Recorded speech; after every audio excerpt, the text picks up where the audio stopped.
छोटे बच्चों को ये कहा जा रहा है, मारा जा रहा है एक मुस्लिम बच्चे को। ये बहुत शर्म की बात है और ये बहुत शर्मसार है। सरकार को डूब मरना चाहिए। देश एकदम खोखला कर दिया जा रहा है। सरकार जिम्मेदार है इसके लिए। ऐसे शिक्षकों को इस तरीके से जो बच्चों को जहर घोलने का काम करे, सांप्रदायिक दंगे को बढ़ावा देने वाली सरकार को हम कहते हैं कि वापस जाओ। इस तरीके से जो शिक्षक छोटे बच्चों में जहर घोल रहे हैं कि हिंदू मुसलमानों की जो दूरी पैदा कर रहे हैं, इसके खिलाफ हम लोग उत्तर प्रदेश भवन में आए हैं।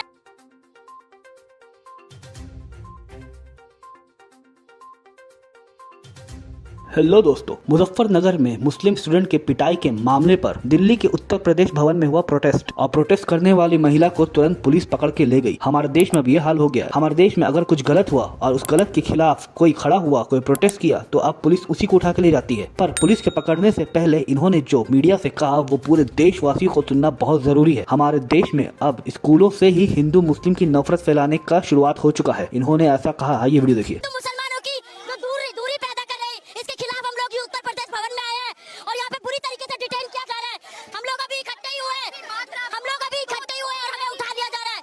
यहाँ पे हम लोग न्याय पसंद लोग हैं। जो छोटे बच्चों को ये फैलाया जा रहा है, जहर फैलाया जा रहा है कि हिंदू मुसलमानों को इस तरीके से बच्चों के अंदर डाला जा रहा है। छोटे बच्चों को कुछ नहीं मालूम है, फिर भी एक शिक्षक के रूप में ये कहना कि उनके बीच में देश के लिए शर्मनाक है। ऐसे शिक्षकों को शिक्षक होने के नाम पे धब्बा है और ऐसे चीज को लिए सरकार को जिम्मेदारी लेनी चाहिए। कैसी भावना है कि वहाँ पे धार्मिक रूप देकर बच्चों के बीच में बिल्कुल ये देश एकदम खोखला कर दिया जा रहा है। सरकार जिम्मेदार है इसके लिए।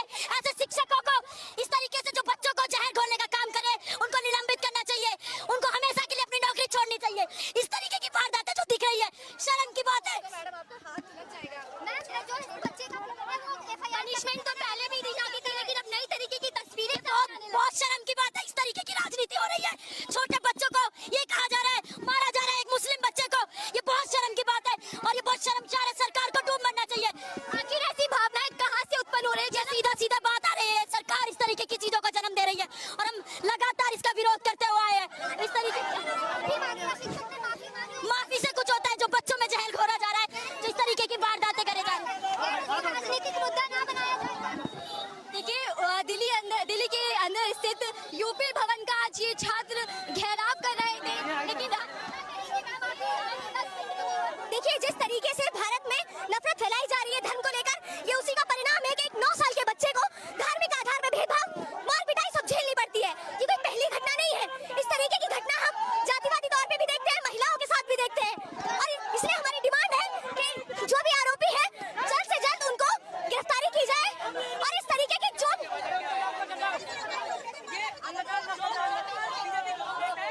देखिए सीधी सी बात है कि जब सत्ता पक्ष इस तरीके की बात फैलाता है कि हिंदू धर्म, हिंदू राष्ट्र, तो आखिर बाकी बच्चों पर इस तरीके का क्या इम्पैक्ट पड़ेगा? वो क्या सीखेंगे?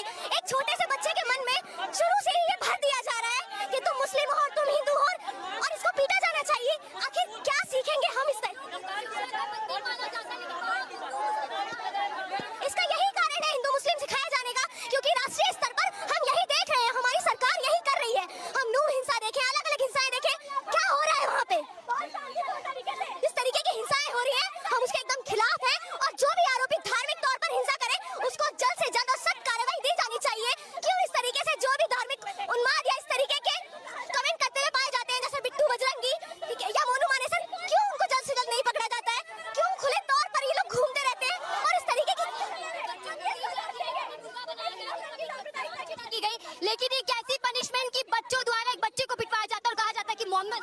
आप यही देखिए ना कि किस तरीके की मानसिकता है ये। इनके प्रोटेस्ट से एक बात तो साफ हो जाती है कि अंधभक्तों की एक अलग कम्युनिटी बन चुकी है, जिनका मकसद सिर्फ और सिर्फ मुसलमानों के खिलाफ जहर फैलाना है और हिंदू मुस्लिम के बीच नफरत पैदा करना है। लेकिन जो सच्चे हिंदू वो इनके प्लान को जानते हैं और इसीलिए मुसलमानों का साथ देने के लिए सच्चे हिंदू भी प्रोटेस्ट में शामिल होते हैं। ये एक बहुत बड़ा सबूत है कि आज भी हमारे देश में जो मेजोरिटी हिंदू भाई बहन है, वो भी देश में अमन शांति चाहते हैं और मुसलमान हिंदू में दोस्ती चाहते हैं, भाईचारा चाहते हैं। और दोस्तों, एक और वीडियो वायरल हुआ जो कि बड़े अफसोस से बताना पड़ रहा है कि जहां पर प्रतिभा सम्मान समारोह को ऑर्गेनाइज किया गया था, जहां पर हिजाब पहनी हुई मुस्लिम लड़कियों को बीजेपी का एमपी बृजभूषण चरण सिंह, जिसके ऊपर कई सारे शोषण के इल्जाम लगे हुए हैं, उसके मौजूदगी में सारे मुस्लिम स्टूडेंट्स को भगवा शॉल पहनाया गया बुरके के ऊपर। और जिन मुस्लिम स्टूडेंट्स को आप देख रहे हो, ये students Aftab memorial inter college की हैं। तो इस चीज से इन लोगों की ये मानसिकता जाहिर होती है कि किस तरीके से मुस्लिम औरतों, मुस्लिम लड़कियों के खिलाफ इन लोगों के अंदर नफरत फैली हुई है। ये लोग मुस्लिम लड़कियों को बुरके में नहीं देख सके, क्योंकि बुरका दिख रहा है, यही वजह है कि इन्हें जानबूझकर भगवा शाल पहनाया गया। और पहनाने का भी मकसद साफ है, क्योंकि वहाँ पर बीजेपी का एमपी बैठे हुए हैं। तो अगर बीजेपी के एमपी को भगवा शाल नहीं दिखती, सिर्फ मुसलमानों का नकाब दिखता, तो अंगार लग जाती है। अफसोस की बात है कि मुस्लिम लड़कियां इसे पहनने से मना कर सकती थी, लेकिन वो मना नहीं कर पाई, क्योंकि वहाँ पर बीजेपी के बड़े बड़े लीडर्स मौजूद थे। ये वीडियो उत्तर प्रदेश की है। दोस्तों, आपका इस वीडियो के बारे में क्या कहना है, कमेंट में जरूर लिखें। और अगर ऐसी और भी दिलचस्प खबर देखना चाहते हैं तो हमारे चैनल को सब्सक्राइब करें और इस वीडियो को शेयर जरूर से करें।